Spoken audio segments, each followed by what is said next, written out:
ಯುವಕನೋರ್ವ ತನ್ನ ಹುಟ್ಟುಹಬ್ಬದ ದಿನವೇ ಭೀಕರ ರಸ್ತೆ ಅಪಘಾತದಲ್ಲಿ ಸಾವನ್ನಪ್ಪಿರುವ ಘಟನೆ ಬೆಂಗಳೂರಿನಲ್ಲಿ ನಡೆದಿದೆ.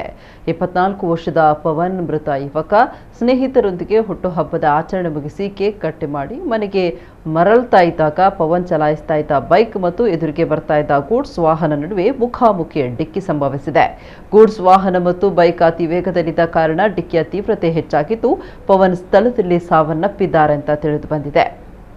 ಸೋಲದೇವನಹಳ್ಳಿ ಟ್ರಾಫಿಕ್ ಪೊಲೀಸರು ಸ್ಥಳಕ್ಕೆ ಭೇಟಿ ನೀಡಿ ಪರಿಶೀಲನೆ ನಡೆಸಿದ್ದಾರೆ.